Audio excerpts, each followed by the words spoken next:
Historia primer grado. Bloque 1. Panorama del periodo. 2 siglos de historia a vuelo de pájaro.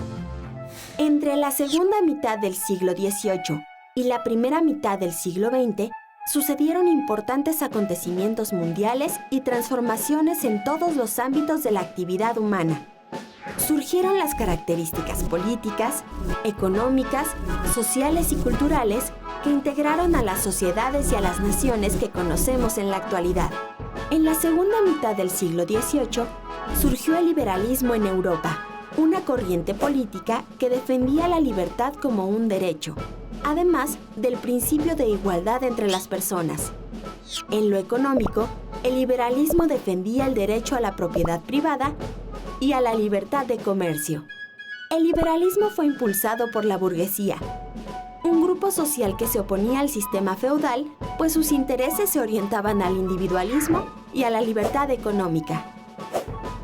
Por ello, es que este grupo impulsó los procesos que llamamos revoluciones burguesas, como la independencia de las 13 colonias inglesas o la Revolución Francesa.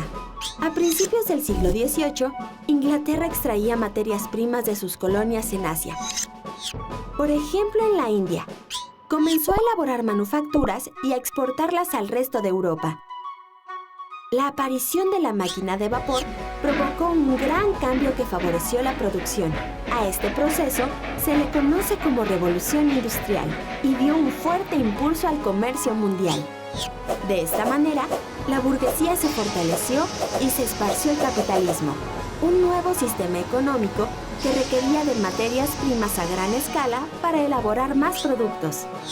Además de la fuerza de trabajo de muchas personas, aparecieron las fábricas y dio inicio al proceso de industrialización. Fue así como las relaciones sociales se transformaron por completo. La burguesía tomó el control de la industria, mientras que el campo se convirtió en propiedad privada. Muchas personas perdieron sus tierras y otras tuvieron que trabajar a cambio de un salario.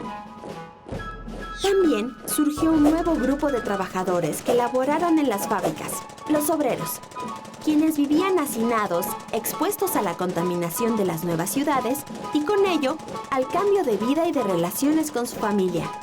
Gradualmente, la industrialización se extendió a otros países europeos, así como a Estados Unidos, y se vivió un periodo de prosperidad económica. Además, en el siglo XIX, se expandieron las rutas marítimas y las líneas de ferrocarril. También se descubrieron nuevas fuentes de energía, como el petróleo y la electricidad. A ese proceso se le conoce como la Segunda Revolución Industrial. Como consecuencia, las naciones industrializadas comenzaron a extender su poder hacia regiones con menor desarrollo en África y Asia, muchas de las cuales poseían valiosas materias primas que eran necesarias para la producción.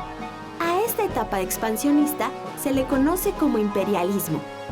Se caracterizó porque las potencias industriales europeas comenzaron a competir entre sí por el control de los recursos. La burguesía, mientras tanto, se fortaleció aún más y dominó los ámbitos económico, político y social. Grandes compañías industriales y financieras se establecieron en diversos países. Bajo estas circunstancias, al iniciar el siglo XX, el mundo estaba repartido y lo dominaban los grandes imperios coloniales europeos que rivalizaban entre sí. Las naciones no pudieron resolver sus diferencias de forma pacífica.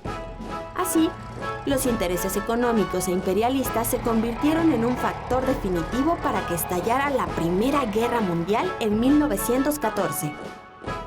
Con la firma en Francia del armisticio de Compiègne entre los aliados y Alemania, se puso fin a las hostilidades, con lo cual terminó la Primera Guerra Mundial, luego de una etapa de fatiga en ambos bandos. Comenzó así una etapa de crecimiento económico en la que se aceleró la expansión industrial. Prosperó la demanda de numerosos artículos para el consumo de la población, así como los servicios urbanos y el transporte. Pero ese crecimiento llegaría a su fin hacia 1929, cuando tanto los países capitalistas como los que dependían de ellos vivieron la crisis económica más profunda de la historia, conocida como la Gran Depresión. Esta crisis económica ocasionó cambios políticos y sociales en Europa. Además, se fortalecieron los gobiernos autoritarios, que fueron algunas de las causas por las que años después daría inicio a un nuevo conflicto internacional, la Segunda Guerra Mundial.